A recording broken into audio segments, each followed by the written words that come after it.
You're listening to Let Me Tell You Why You're Wrong.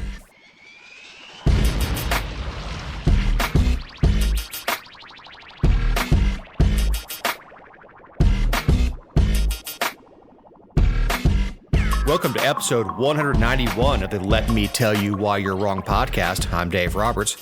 With me is my podcast partner in crime, the brains of the operation, writer, journalist, dog mom, and owner of the Georgia Virtue, Jessica Szilagyi. I just did want to, before we get into anything, I did want to report that Stanley and Stella listened to the show, at least during editing, and they are pleased that every week you recognize that I am a dog mom. Poor dog. I think that falls as animal abuse, making him listen to us. Well, they don't listen to me. So, I mean, like, generally speaking, I don't run the house. I don't have much control. So, well, I hear you every week speak to them as if they were people. Don't know what you're talking about. Stanley, you need to find something to do. Go somewhere. And do you know what he does? He goes and finds something to do. Yes. He currently, he was in the office, forcing his head into my lap and trying to grab my hand.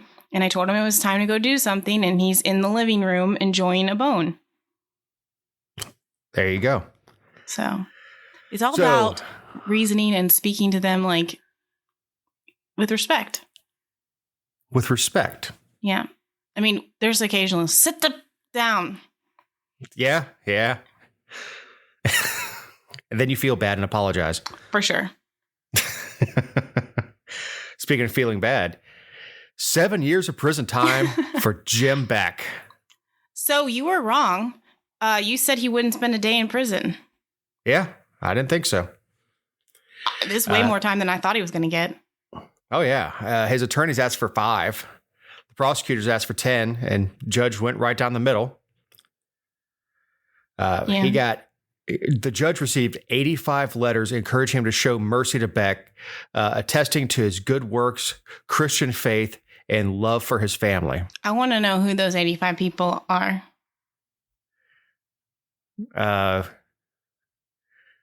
I don't know. I just hope it's nobody. I hope it's nobody in a position of power, honestly. Like, if it's friends and members of the church, then whatever, I would expect that. But I just truly hope it's nobody who after the fact tried to, even though he, pretty much lied on the stand, because the judge even admonished him for that during the hearing. He said, I appreciate, like, the kind of person you were before, but you misused the office for personal gain. You used it as your own piggy bank. And he said that his story on the stand, his testimony was a bunch of malarkey, and it sounded like he made it up as he went along. So right, yeah. Well, not only is he at fault for the fraud and all that stuff, but what the hell was he thinking? I'm sure he was offered a deal. For sure. I'm sure when this first started and BJ was first indicted him, he probably could have just said, "Okay, let's make a deal." Well, the feds always offer you a deal up front. And I don't know what the number was, whether it was 2 years or whatever it was. He also would have been a couple years younger going into prison. Well, the judge said in the sentencing hearing, because they do this at the federal level, which I will say I don't necessarily agree with, like, on traditional cases, but when it's an elected official and there's that heightened level of abuse, I'm kind of inclined to support it. But he said that Beck compounded his sentence because of his testimony and his obstruction of justice. Like, he drugged this out for everybody. And because, he said he was innocent and he maintained his innocence and he did nothing wrong. And then during his hearing last week, he said, "I take full responsibility. I'm sorry."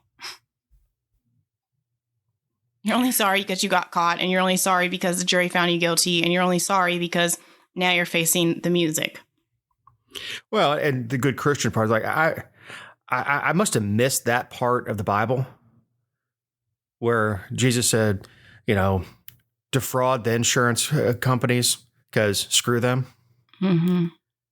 Yeah, I must have missed that part where being a thief is being a good Christian. And I'm not saying he's not sorry. I'm not saying he can't, he can't apologize and really mean it and all that stuff. But I think you're right. He certainly didn't seem to have a problem with it when he was getting McDonald's bags full of cash. No, and none of us are free of sin. And, I would never suggest that we are better than him just by default. But his behavior you're punishing him for the behavior, not for the type of person he is. I mean, right. That's what this comes down to. And it doesn't matter who somebody was before. The fact is he broke the law and he has to be held accountable. Well, he has $2.6 million in restitution. 2.25, a little more than, will go to Cincinnati Insurance Company, which repaid Georgia Underwriters Association for its losses. The remaining $358,000 will go to the IRS to repay Beck's tax evasion. Side note, my car insurance is through Cincinnati Insurance Company, and it went up like $12 last year. And I swear, if that had anything to do with Jim Beck, I'll never let him hear the end of it. Because it wasn't because I got in an accident or got a ticket, because I don't get tickets. Well, you have to yell at him through glass for the next better part of a decade. A judge ordered Beck to forfeit more than $2 million, including $426,000 held in various accounts and 2 pieces of property worth almost $200,000.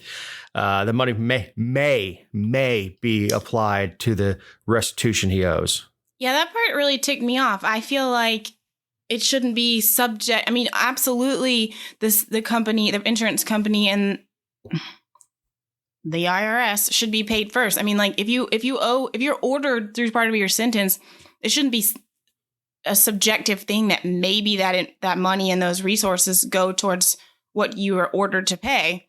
It shouldn't be the government gets this and that.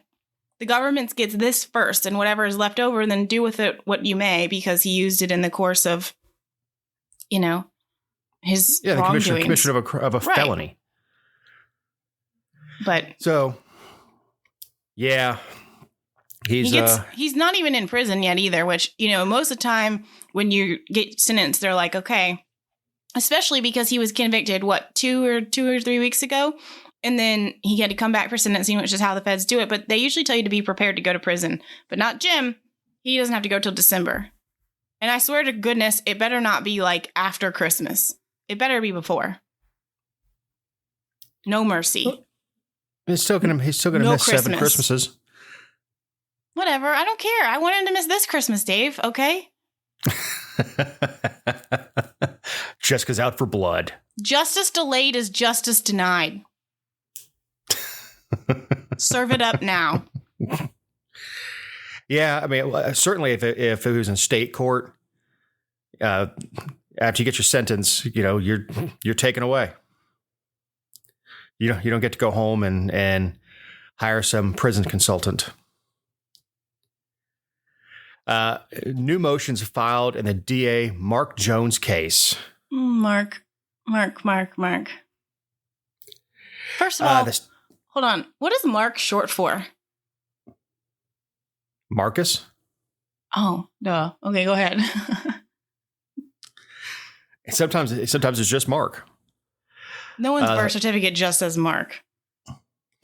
Marky Mark, maybe. Marky Mark, huh? The state of Georgia filed new motions this week seeking to exclude any mention of Jones' prior property damage case at the Columbus Civic Center parking lot. That trial ended in a mistrial. And the DA, I think in that case said or not the DA, but the prosecutor said they're not going to try that again, which as much as we think Mark Jones is a dumbass, I think that's the right decision. Like, that was clearly political. It was brought by his former opponent during the election, and he wasn't driving the car. Right. But his attorney, Chris Brault, wanted to bring that fact up, and the state of Georgia is saying, no, we don't want you to be able to say that there was a mistrial. And Brault, his whole narrative is that Mark Jones is a victim. The state is targeting him. You can't trust anything they do, which I largely agree with. But you're talking about different actors. Like the first one was brought by his former ousted opponent, and now we're talking about this new case is the state of Georgia because of inside sources in his own office.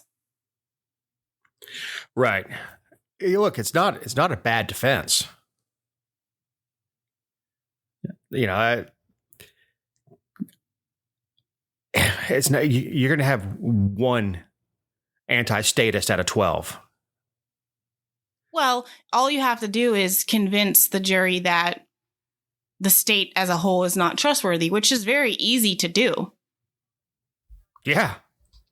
Look at it. Right. But again, I think when you have different players, that's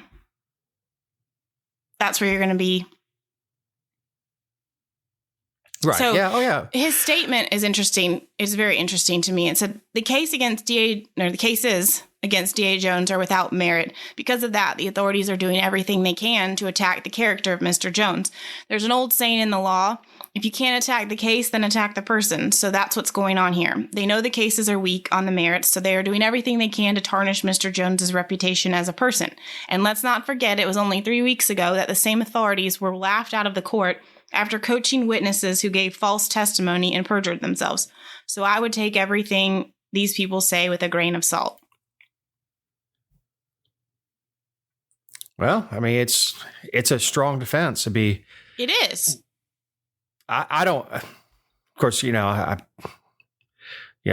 must have missed that day of law school, but I don't know that the state has making a reasonable request here, a reasonable motion, because it's usually the opposite. Like in all of the cases I cover, they want to talk, and they did it in the Ahmaud Arbery case, which starts today. The day the show drops, but the defendants want to bring in or block previous bad actions or current, pending cases or whatever, however you want to classify it, whatever it is. And the state is saying, no, we want to show you that this person is a seasoned, tenured criminal. And this time the state's like, oh, we don't want to talk about it. It's kind of interesting. Yeah, it is. There are new allegations in the Mark Jones case about cocaine. Okay. Did you read this article? No. I was laughing out loud. I saw it last week, and I just happened to stumble upon it, but apparently in July of 2021, which is a time at which he was already the elected district attorney, he was out and intoxicated one night, and allegedly around 3 a.m., he began banging on the doors of a bar in downtown Columbus saying his keys were inside. And the employees were like, no, your keys are not in here. Go home. And so he was screaming that he was the district attorney and he would shut down the bar if they did not give him his keys. And then a contact of him gave him a ride home. I don't know if it was like a friend or an acquaintance or what, but there's a filing that's been filed in court that says that when he got to Jones's house to drop him off, Mark Jones was like, thanks for the ride. I can offer you like a free felony. And do you happen to know where you can buy cocaine? Huh. The free felony thing. The free felony thing could be a joke. Oh, for sure. I have no doubt that it is. And again, we don't know what the relation is to this person. I would be really interested to know how this person came to be part of the case. Like, was it? I mean, I think that the bar owners contacted law enforcement or prosecutors to let them know that this had happened, and then maybe in the course of investigation, they found out who the driver was. Or how he got home that night or whatever the case may be. But I love how the deputy attorney general who's prosecuting this case, John Fowler, he's like, you're not supposed to possess or consume illegal drugs. So like he's harping on that. When the case before, the allegations we talked about, they're pretty serious. I would care much more. I would care less if on weekends and evenings he's snorting coke as opposed to allegedly framing people and perjuring people himself. He also said what a lot of drunk people that I've heard say around that time of morning. I was at a gala, and we had an after party at the hotel, and this guy around 3 o'clock was, "Hey, let's get some blow." We're like, "No," but that's just drunk talk. It was never going to happen. It was just drunk talk. And first of all, this guy couldn't be a very good friend if he mentioned it. If officers came to me and and a friend of mine had said something like that, I'd just take him home drunk. I'd be like, "Nah, man, he was just drunk, lost his keys. I took him home. He got inside. It was fine." I mean, I don't even know how this comes out unless he got in like an Uber and the Uber driver's like, "No, he was asking about blow." I'm not sure. How is she going to straighten out at 3 o'clock in the morning and go hammer more drinks unless you blow a couple lines, blow a couple rails, man? Got to get back up on top. Good Lord.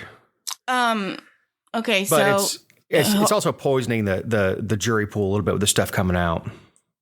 Okay, but the alternative is that it's all done in secret, which I'm currently dealing with cases where certain things are sealed, and it's like, I thought this was open court. It's also not a crime to be drunk.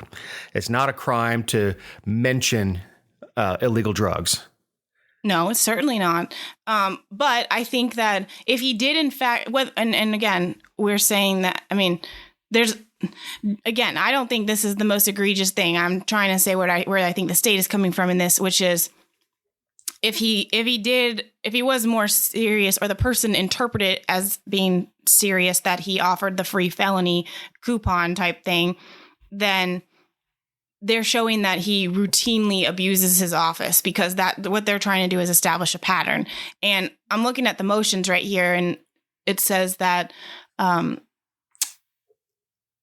the reason this all got looped in is because a part-time security position off duty after hours was being done by a Columbus police officer. And so that's how it got on the radar of prosecutors. I still think I have no idea. I don't know. The free felony thing may have been a joke. But the last thing that what bothers me more is the banging on the door, yelling, "I'm the DA." Basically, you don't know who I am. Mm-hmm. I'll shut you down. Well, and I will say, again, I'm looking at the motions, and it cites 4 incidents not related to that. And then with the regard to the summer incident with the coke and all of that, it just is another act. It's like at the end of it. It's not the main cause for concern, I suppose. Right. Well, we have former NFL star Herschel Walker raises $3.7 million in Senate bid to unseat Rafael Warnock. Mm-hmm. This is the first 5 weeks of his Senate campaign. It's a lot of money. It is. It is nearly 50,000 donors from across all 50 states. I think that's hilarious, because when Karen Hanel and Lucy Macbeth were running against each other, everybody was mad because Lucy's money was from outside of Georgia. Of course, she was too. But and then John Ossoff got hammered, and finally Republicans were like, you know what? Maybe we should go outside of the state to collect some money. They do anyway. I've donated to candidates in other states. Right. What annoys me is I get their mail forever. Like, no, man, I was just throwing you a few bucks because you're pro gun and the guy you're running against is very anti-gun. So it's annoying. But yeah, it's done. But we've got second quarter fundraiser. Former Navy SEAL and Trump administration official Latham Sadler raised $1.4 million. This is the last. As of the last reporting. Right. Just to be clear. Agriculture Commissioner Gary Black brought in $700,000. What the hell's he doing? Well, I don't know, but I'm super glad that he's getting blown out of the water, because as much as I don't want Herschel Walker to be my U.S. Senator, I don't want Gary Black to be my U.S. Senator either. So the fact that his $700,000 is just a measly comparison to. But what annoys me is that a lot of these people did not donate to Herschel Walker because they think he's going to be a good senator or because they even know what he believes. Right. This is a popularity contest, and everybody likes Herschel. Go Dogs. I didn't like him when he was playing for Georgia, because he beat the snot out of my Gators. But it's not his fault you pick a bad team. That's not really fair, but anyway. Yeah. And he was an NFL great, and he seems like a genuinely nice guy. But people like Herschel, and that's you're right. It's all personality, and that's a scary part of where politics is going. Is it's 100% personality, and nobody's getting into policy. I think it's like with Herschel. I think it's like 60% UGA, 30% Donald Trump, 10%. I just don't want Warnock, and I don't know anything about the other guys. Yeah. The interesting thing will be seeing if Warnock has the testicular fortitude to run negative ads against Walker. Oh, for sure. They're going to go after his mental health and everything. That won't play well in Georgia. That just will not play well in Georgia. You don't think? No, you can't. You're going to have to get the only thing you can really go after him on is experience. And I don't know what experience Warnock had to get the job to begin with. He's a reverend, sir. Or Loeffler, for that matter. Poor Kelly. My memory on Facebook popped up about her today, where she was posing with Marjorie Taylor Greene in her little baseball cap. Does this hat make me look poor? Yes, that's my caption. So my favorite Kelly moment. Veteran Kelvin King received $379,000 in contributions.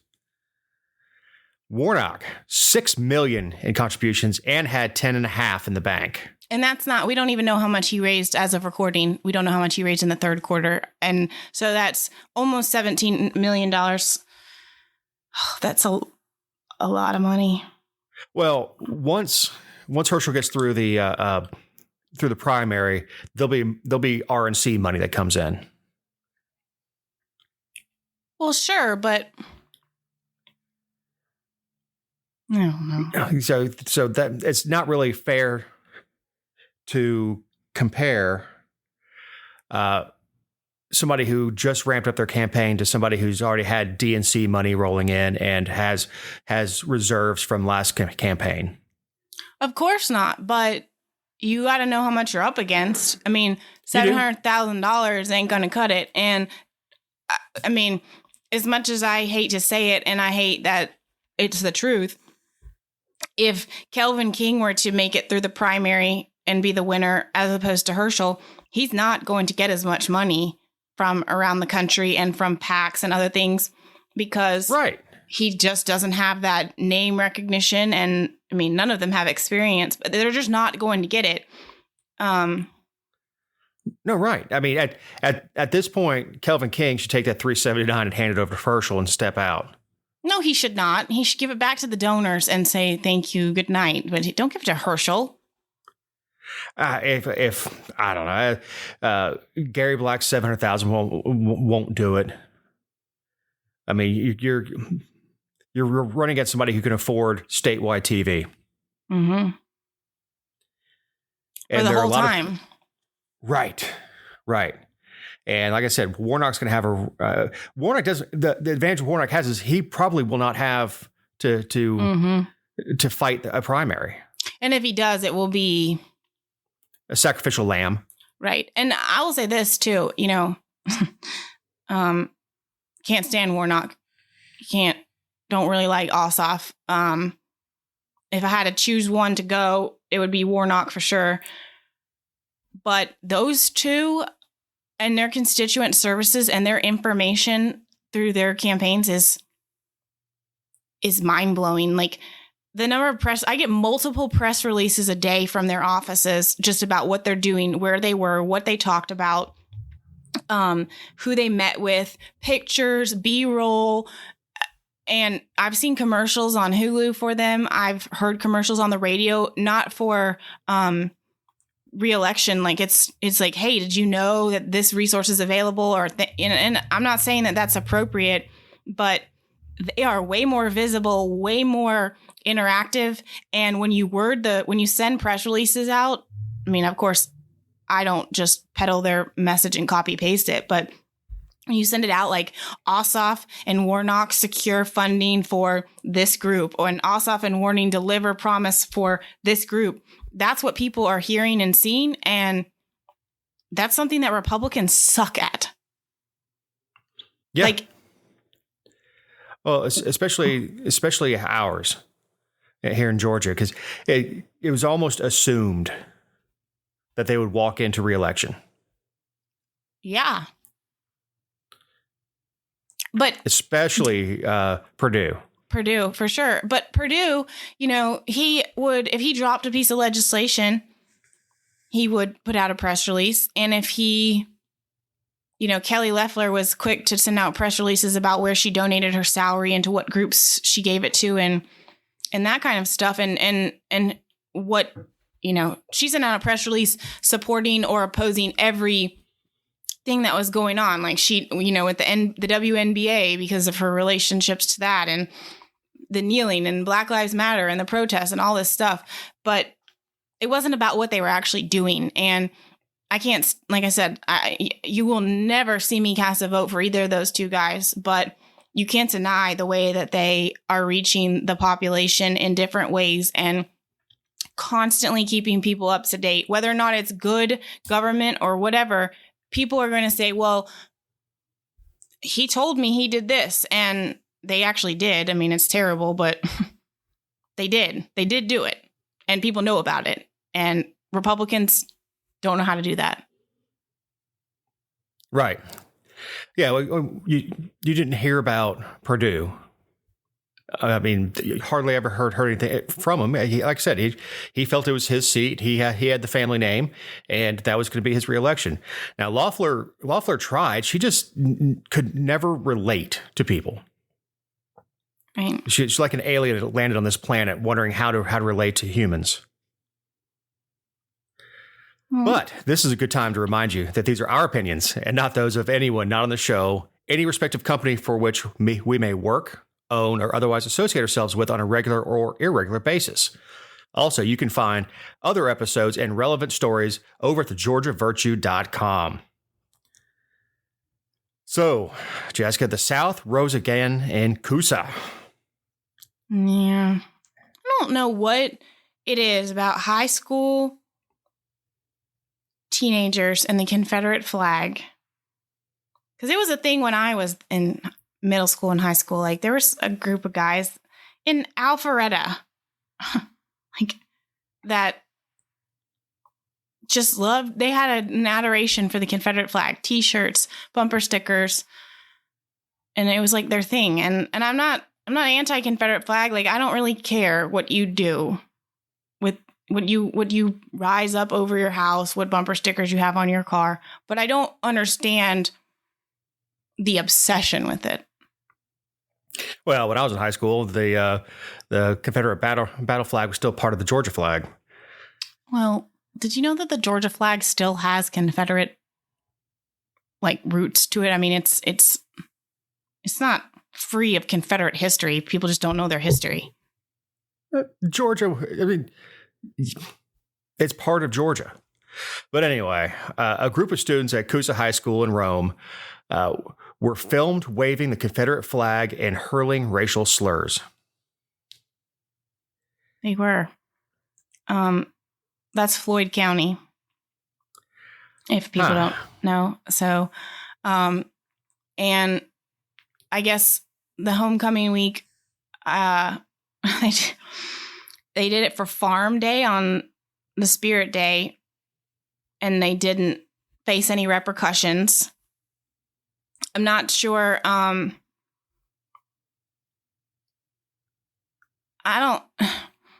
don't know where they were hurling the slurs. Like, I don't know if it was just on Facebook or if it was on campus or what, but students were upset that they weren't reprimanded.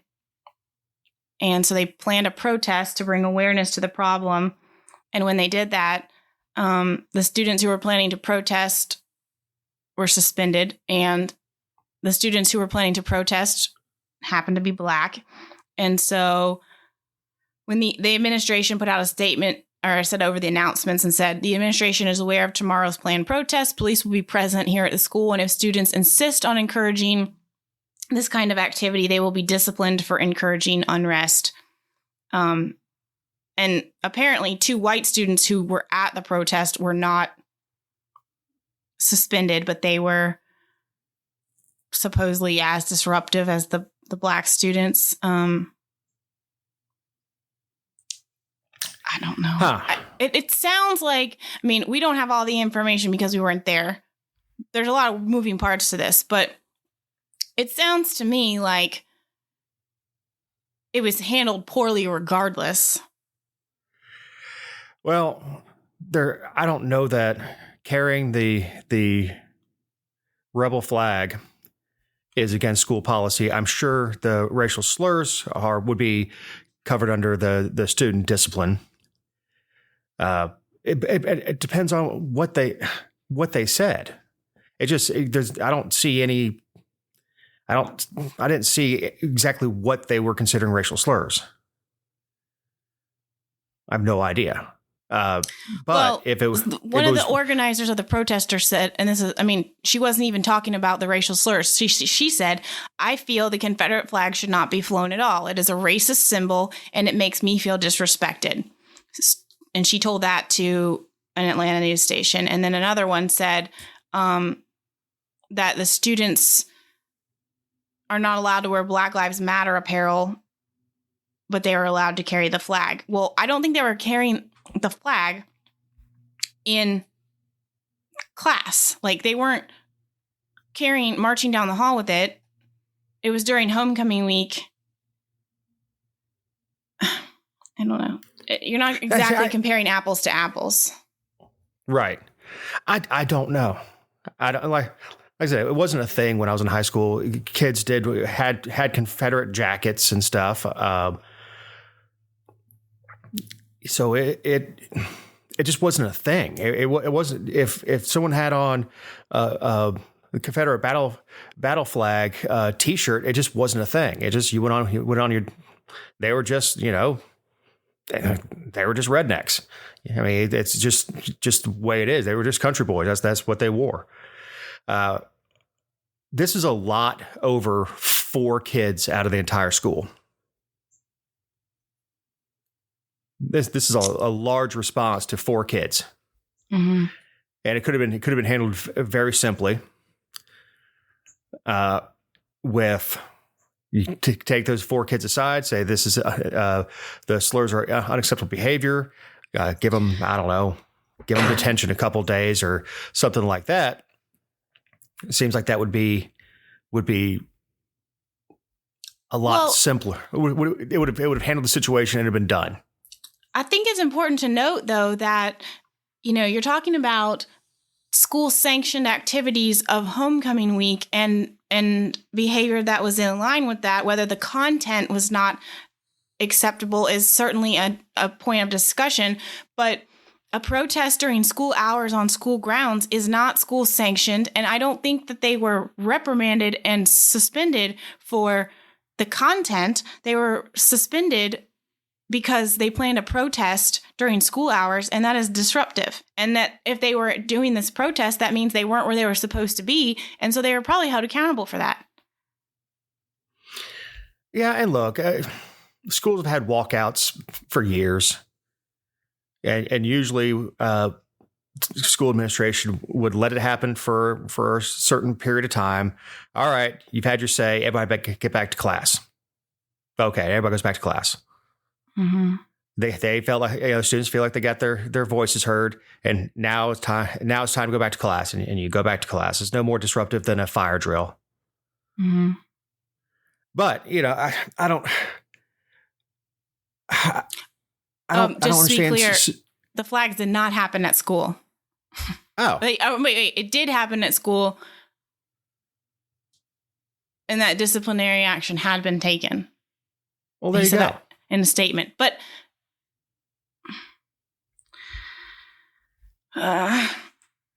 again, though, I mean, you can't protest during school hours. Like kids who had walkouts years ago, we didn't have one when I was in high school, at least that I recall, and I certainly didn't participate.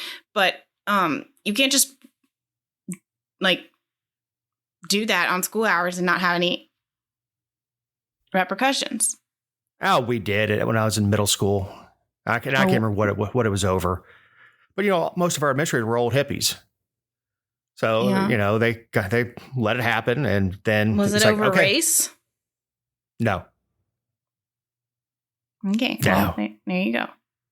It was I don't know if it was a school policy. I don't know what it was, but they let us have our say for a few minutes, and then it was all right. Get back to class. I think suspension's kind of hard. Of course, I don't know about these 4 students, the ones that were suspended. If they were pulled aside and say, "Hey, listen, we're not going to let this happen on during the school day." It's hard enough to keep the kids in class with everything else. So, if you want to have your say, do it before class. And they told the vice principal, whatever, to kiss their butt. I have no idea exactly what led to the suspension, and we shouldn't, because that stuff shouldn't be public. They're children. And so that to me is a little wonky. Like they're planning it. So, was it conspiracy to commit a protest? I don't know. So we have other Confederate disputes. Washington Post article on Confederate statues and violence.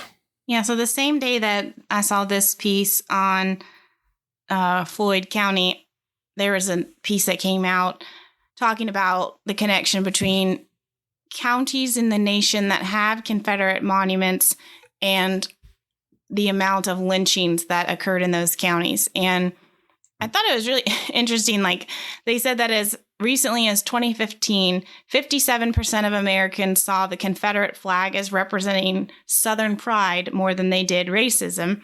And 75% of white Southerners felt it represented pride versus 11% of Black Southerners. And those numbers had not moved really since 2000 when the poll was similar poll was taken. But the study compared county level data on lynchings from 1832 to 1950, and said that in any given area, and even controlling for population and other demographic variables, the number of lynching was a significant predictor of the number of memorials. They said they make no claims that one caused the other, but they said they can't pinpoint the cause and effect, but the association is clearly there. Well, the cause and effect is really irrelevant. The point is, it's history. Like, we had a dark time in our nation where we lynched people based on associations and race. And at that time, there was a different belief system, and we had a different flag. And people who were in leadership, as they are now, had monuments made about them for whatever reason, not necessarily because they lynched people. If you're going to... The South was a hot spot during that time, particularly during Reconstruction and the early part of the 20th century. But it's a little bit of race baiting here because we haven't heard of one lately. Regardless lynching? Of what's... Yeah. You just don't... What do we have now? We have 4 students that are allegedly slinging slurs. No, people aren't getting strung up. Well, sure. We don't have our modern day lynching, depending on who you ask.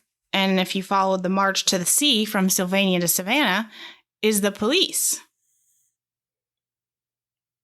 Yeah. The system. The system lynches people. Yeah. But you know what? Those people depend on that system to help them, pay their bills and keep their lights on and put food on their table. And they depend on that system. So the system is either really, really bad or the system is their savior and they should be trusted. So. Yeah, exactly.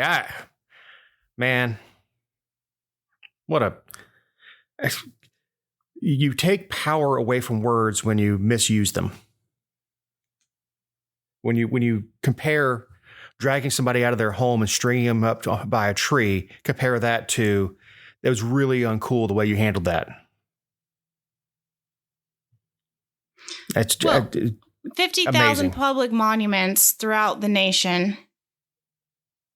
The point of contention is that Robert E. Lee is the sixth most honored figure after Lincoln, Washington, Columbus, MLK, and St. Francis. And that only 1% of the monuments mention slavery. Right. I mean, I don't understand why people, first of all, did you learn anything in the world that you know today from a monument, from what was put on the front of a monument?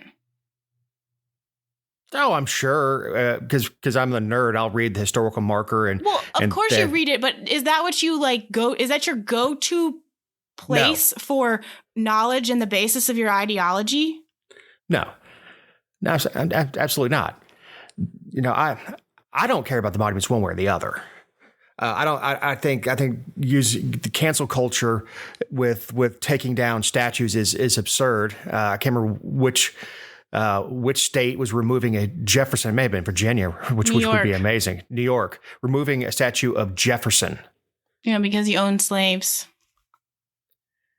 Who was a brilliant man, third president, and they're taking the wrote the Declaration of Independence for this country. If he owned slaves and we want to say that that's wrong, you can say that, but there should still be a monument for him because he wrote the founding document. He was a man capable of writing with both hands. A brilliant man. One of the longest lived founding fathers. But to take that, it's one thing. I don't know. It's just stupid. He also stopped the importation of slaves into the United States. Right. Which was fairly progressive for the time. It was the first, he pushed it on Congress as one of his initiatives and signed the law to take effect in the first year that it could per the Constitution. It was very progressive.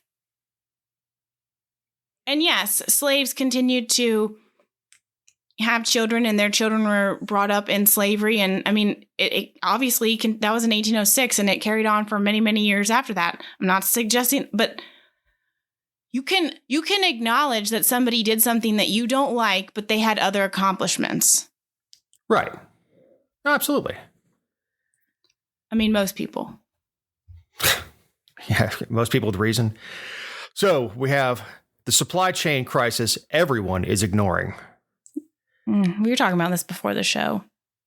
Oh, yeah. Hey, it's something that comes up in my daily life, just trying to find parts and equipment, things like that. The worst disruption, of supply chain since the advent of the shipping container era in the late 1950s. Driven at bottom by the pandemic. Yeah. What were you saying, Jess? Well, I know because you installed a unit at my mom's house, but that you're having issues with work equipment. But are you having problems getting things you need, like for your home with you and Connie, or things that not necessarily necessities, but some like in between necessity and luxury. Weird things like crackers, saltines. I know. I had to buy off-brand saltines, which don't taste as good, but they are $1.25 cheaper. Yeah, saltines. A buddy of mine were talking about that. He ordered some on Amazon because he couldn't find them in the store. But yeah, it's weird things. I put that Mio stuff in water, and I'll go to Publix and there'll be a sign. Our apologies. We're out of stock. It's weird things. It's chicken wings. For a while, you couldn't find a pack of chicken wings. That's terrifying. Yeah, I know. Especially now that it's football season. But yeah, it's there. It is. It's not Soviet Russia level waiting in line for a loaf of bread. But but it's certainly frustrating. And of course, in my professional life, trying to find a computer board, and computer boards go bad. That's just, it's a computer. They go bad. And then you got to tell somebody, I'm sorry, you're going to be hot for 3 weeks because it's on back order. I've got a board ordered now. They're saying won't be available until December because it's sitting in a ship off Long Beach, most likely. Mm-hmm. Says a surge in e-commerce coupled with labor shortage help create the conditions spiraling series of bottlenecks. I don't want to get sucked into the rabbit hole of what vaccine mandates are doing because we've kind of already we've very much discussed that in depth. But obviously that is worsening the situation. But I mean, our ports are understaffed and ships are full ships waiting with just stuff on them are just waiting to be unloaded. And I don't think people it's not like when you have a fishing boat and you come in for the day and it takes like an hour to take everything off and tuck the boat in for the night and clean it up. Like you're talking about shipping containers that have to be moved with machines and placed somewhere so that they can be put on a truck or a train and transported somewhere. And those things aren't happening. So ships are just waiting out in the ocean.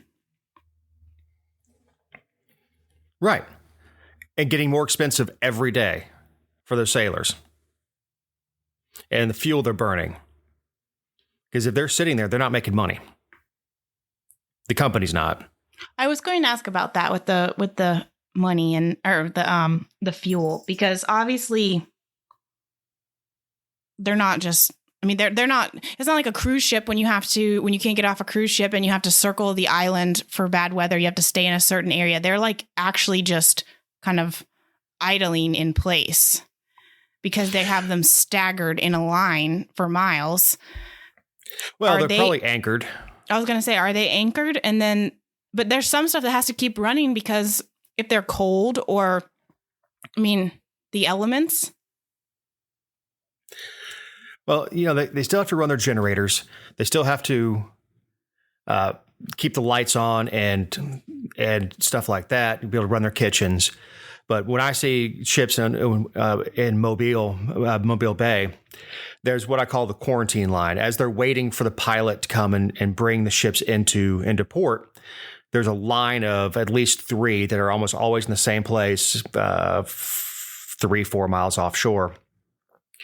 And they're anchored, but the generators are running, but they're anchored. It's nuts. It is, and it's doing nothing but getting more expensive. So the next thing that starts getting shipped over. Now, look, this is what happened when we made things so expensive to produce here. There's a lot of things that contributed to that, but now, I mean, if they can get them off the boat, then they've got to have truckers. Well, we need 20,000 more drivers to be on the long haul,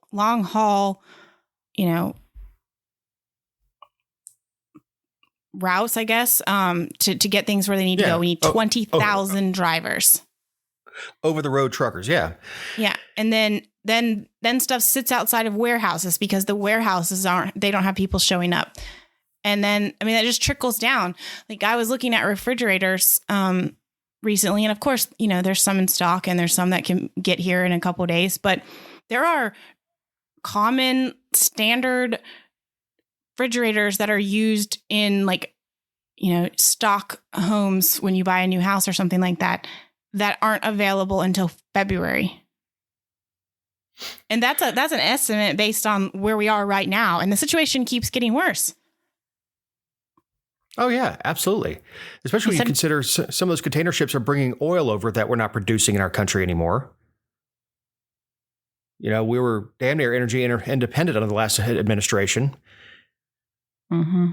And now we're back to importing it. And that's where you see $5 gallon gasoline. And all that goes into to the expense of that Amazon package showing up on your doorstep. Well, but the Biden administration said that they met with oil industry officials and asked them to tame prices. Huh. How'd that go? I don't know. I haven't heard, but I'm assuming that they were like, well, we weren't going to, but since you asked so nicely. I mean, and they said, obviously, it's not as dire as some of the other things, but they said there's not going to be enough turkeys for Thanksgiving.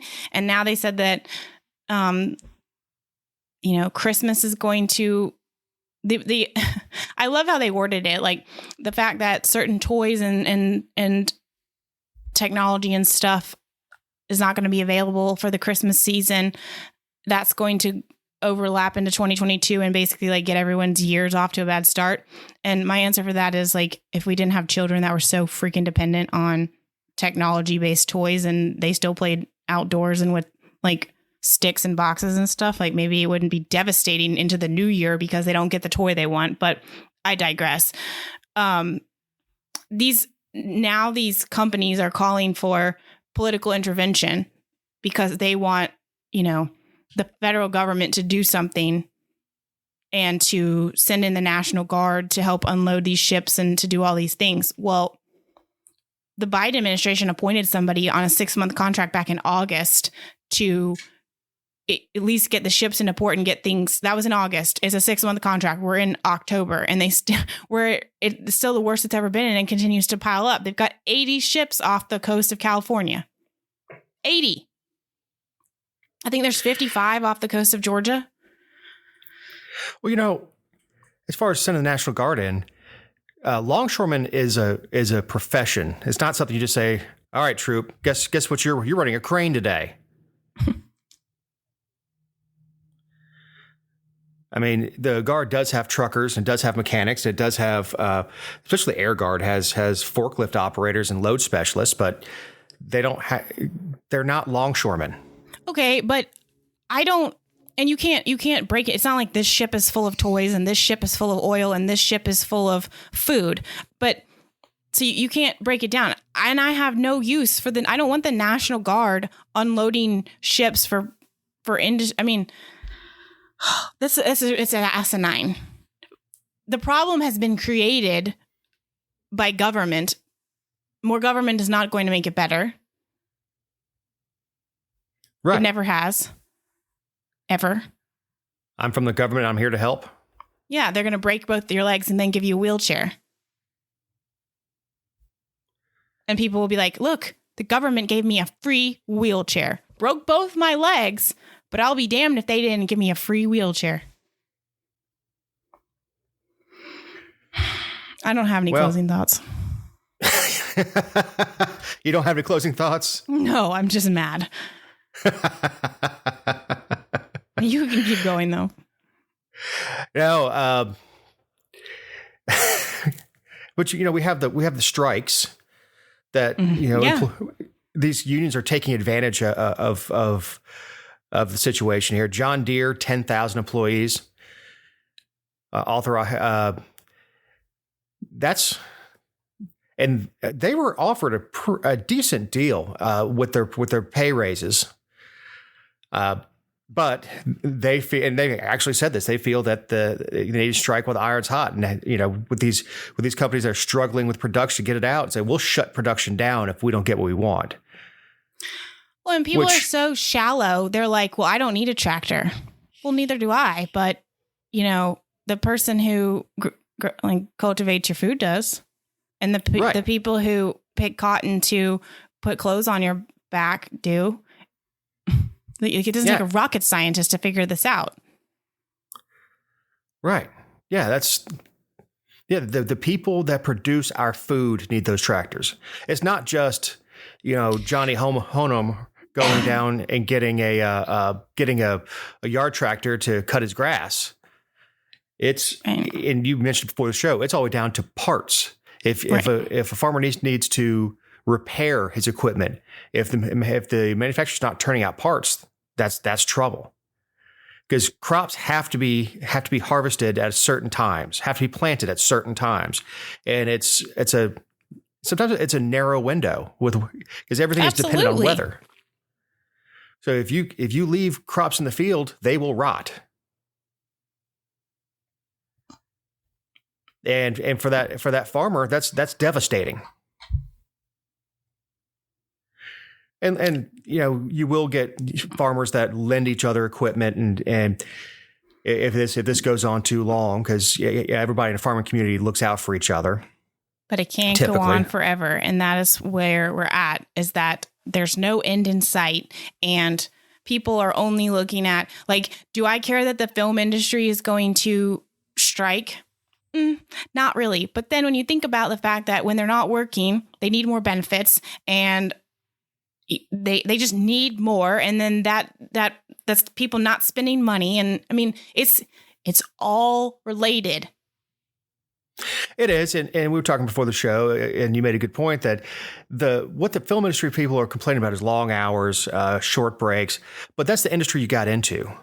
It has been that that it's be like air conditioning people going on strike because they don't want to get in crawl spaces anymore. No, that's what we do. Right. All of a sudden they want the industry to adapt for them, which is completely unreasonable. Well, it'll raise production costs. It'll push out production time. And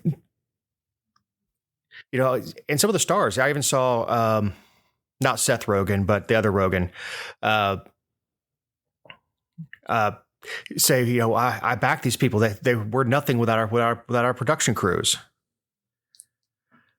Maybe it was Seth, but the stars, because it doesn't affect them. How the stars go and they do their 10-minute scene or whatever, and then go back, sit in their trailer, and then they come out for the next scene because they're shooting multiple things in the same set. So I think the talent gets more breaks. If you're a production guy, while they're doing whatever, you're fine tuning the sets, you're building another set and all that stuff. So I don't know, man. Yes, a 14-hour day sucks, but it's also you're making money that 14 hours, and then in between filmings, when you wait for the next movie to start, you're doing nothing. And it's not dissimilar from what I do for a living, where I have months where the phone doesn't really ring. And then I have the 3 months of summer that's just wide open. So, Jessica, you're not going to you don't have your closing thought? No, and if you were cooking something, you would be burning it right now. Yes. Yeah, so if you like what you heard, like and share us on social media, share us with your friends, encourage them to listen. If you don't like people, encourage them to listen too, because it can be punishment for the right people. So for my podcast partner in crime, Jessica Salaji, for our awesome editor, Eric Cumby, I'm Dave Roberts. Have a great week.